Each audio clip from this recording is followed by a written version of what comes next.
Congratulations, you guys. This movie was so great. I love the first one. This one was very heartfelt and kept me laughing. But Ben, I want to know, there's physicality to the role, but I was wondering what's the most challenging? Is it the action, nailing Christian's mannerisms, or is it the line dancing this time around? No, definitely the line dancing was the most challenging. I think I'm a little embarrassed to say that required weeks of rehearsal for me. But it was, I had some really great patient people who helped me out and were like, nope, that's not how it goes, but keep working, and it was really fun. And the other performers in the scene were really supportive and didn't make me feel, stupid when I went out there. And then the action stuff is always its own challenge. You want to be in the hands of like somebody like Gavin where there's an answer to every question. It's not just like point the gun in this direction, that looks cool, but because that's a hard thing to understand as an actor. Well, I'm not doing it because it looks cool, right? I want to have a reason why I'm doing it. And that's what Gavin really understands. He makes it about the intention of the character, why they're doing it, and also can make it look cool too. The character was something that I had kind of felt more and more comfortable and familiar with. This was a real gift this time, and the time I had to think about this, because by the time I got there, like that felt the most comfortable to me. You nailed it. I really love seeing him you back in this role. Thanks.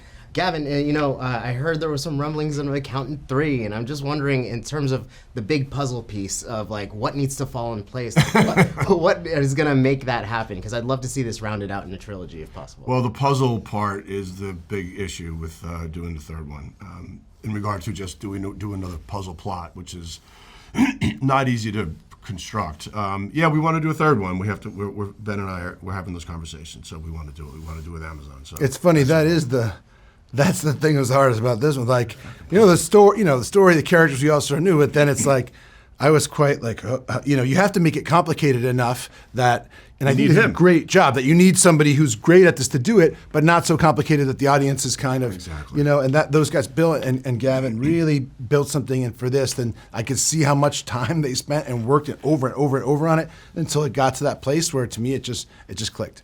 I don't know if I'm the great litmus test, but when it got to the reveal, I was like, oh, so nailed it on my part. But, Ben, I do want to ask, in the spirit of sequels, has there ever been a character in your filmography that you wanted to return to play but haven't gotten a chance to and would love to come back to? That's an interesting question.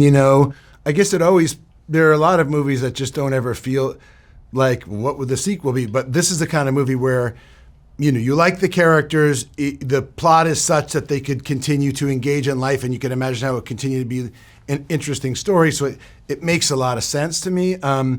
There are plenty of characters that I've really liked playing. I don't know what the sequel to Shakespeare in Love is. You know what I mean? It's kind of like, I liked that guy a lot, Ned Allen. But this is definitely, I will say, the one I've always thought it would be great to keep doing this, because personally, as an actor, it's just really fun. Yeah, you're great in it. And I'm Comicbook.com. No Matt Murdock in your future?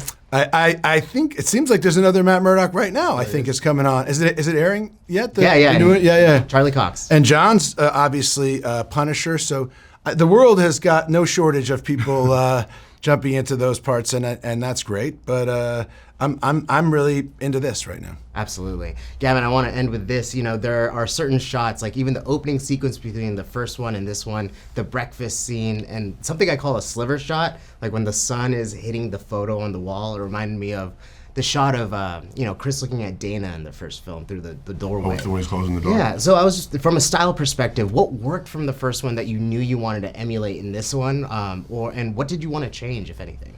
I want to change everything. There was very few sort of setups in the first movie, the DNA of that I integrated into the second one. Him eating, getting some of the behavioral things there, and his airstream, making sure we got all that right. But it was really about making left turns entirely in the script and then in the shooting of it.